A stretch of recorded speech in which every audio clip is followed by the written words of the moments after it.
अभी हम लोग खड़े हैं काजीपाड़ा मोड़ पर और आप देख सकते हैं सुबह से ही लगातार जो आज रामनवमी को लेकर के रैलियां निकाली जा रही है और उसी को लेकर के जो प्रशासन है पूरी तरीका से हाई कोर्ट के निर्देश पर पूरा चुस्त दुस्त किया गया है और भारी संख्या में जो रैप है वो उतारा गया है ताकि कोई किसी प्रकार का प्रिय घटना ना घट पावे।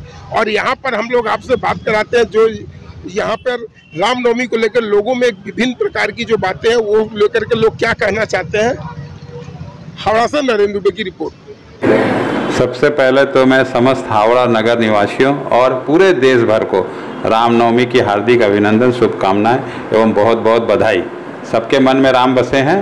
मैं तो कहता हूं कि मर्यादा पुरुषोत्तम राम सबके हैं, तो इसीलिए कोई वर्ग विशेष या कोई राजनीतिक दल इस तरह से राजनीतिकरण करे, ये पर्सनली मैं मानता हूं कि ये होना नहीं चाहिए। सबके लिए राम है और रामचंद्र जी की शोभा यात्रा निकालने के लिए अगर अदालतों का चक्कर लगाना पड़े, ये बड़े दुर्भाग्य की बात है। लेकिन मैं फिर भी ये चाहता हूं कि प्रशासन की तरफ से पूरा सहयोग बना रहे और प्रशासन हर संभव ये कोशिश करे कि जो भी भक्तजन रामनवमी की ये शोभा यात्रा में शामिल हो रहे हैं या जिसके भागीदार बन रहे हैं उनकी देखभाल, उन्हें सुख सुविधा की मुहैया कराना, ये पुलिस प्रशासन और राज्य के कर्ता धर्ताओं का ये कर्तव्य ही नहीं, उनका दायित्व भी बनता है। आज रामनवमी का अवसर पर जिस प्रकार से यहाँ से लेकर अयोध्या तक देखा जा रहा है राममय हो गया है, तो इस पर क्या कहेंगे? देखिए 22 जनवरी 2024 को श्री रामचंद्र जी का आप कह सकते हैं कि एक कुटिया से निकाल करके उनको एक मंदिर के स्थान में प्राण प्रतिष्ठा की गई थी माननीय प्रधानमंत्री जी के द्वारा। तो ये विगत 500 वर्षों से ऐसा कहा जा रहा है, ऐसा माना जा रहा है कि 500 वर्षों से ये लड़ाई एक तरह से अदालतों के चक्कर काट रही थी और 22 जनवरी को वो शुभ घड़ी में श्री राम लला का प्राण प्रतिष्ठा वहाँ किया गया। ये पूरे देश भर के लिए नहीं, पूरे विश्व भर के लिए गर्व की बात है और हर एक हिंदू इसको अपने आप से जोड़ रहा है और सबका ये मानना है, सब ये कह रहे हैं कि पूरा देश ही नहीं विश्व राममय हो गया है। जैसे देखा जाता है सर कि राम के नाम पर जैसे कि ममता जी रखती थी हमेशा और टीएमसी पार्टी भी उसकी विरोधी, तो इस बार देखा जा रहा है कि आज सुबह से ही जुलूस निकाल रहे टीएमसी पार्टी भी, और ऐसा पहली बार देखा जा रहा है। तो इस पर आपको क्या कहना है? देखिए वर्ष 2024 चुनाव का वर्ष है, तो हो सकता है कि उन्हें ये महसूस हो रहा हो कि शायद कहीं एक वर्ग जो क्या कहते हैं कि भारतवर्ष में तो कम से कम बहुसंख्यक है, वो कहीं छूट जा रहा है या कहीं उनसे कनेक्ट उनका छूटता जा रहा है।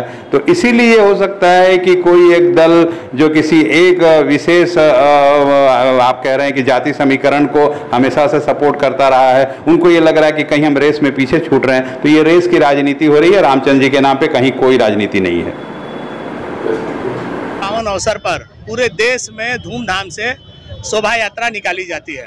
आज के दिन सनातन हिंदू धर्म के मानने वाले लोग रामचंद्र जी को याद करते हुए अपने घर में शस्त्र पूजन करते हैं और वो शस्त्र लेकर सड़कों पर निकलते हैं। पूरे देश में ऐसा है।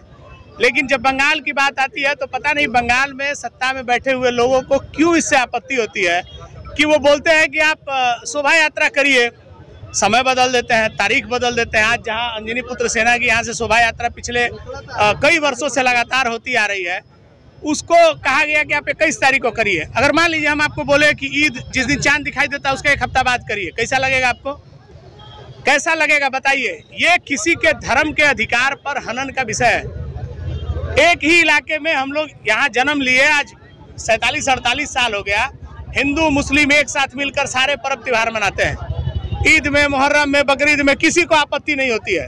फिर राम नवमी पर, होली में, दुर्गा पूजा के विसर्जन पर किसी को आपत्ति क्यों होनी चाहिए?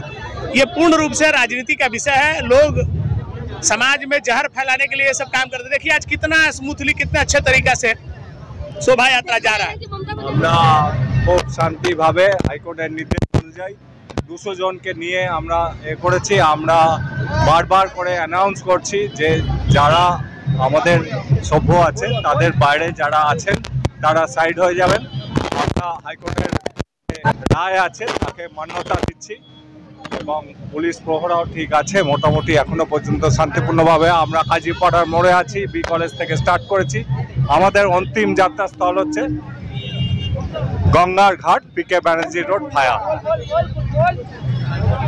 कोर्ट का ऑर्डर लेना पड़ा। ममता जी ने बोला ये रैली नहीं होगा, हमें कोर्ट में ऑर्डर दिया और हम लोग ये रैली कर रहे हैं। जो रास्ते से जाते हैं वही रास्ते से जाएंगे। हम लोग हिंदुत्व है, हिंदुत्व एक बार ठान लेते हैं, जय श्री राम को बोलते वही लेके चलते हैं, वही लेके चल रहे हैं।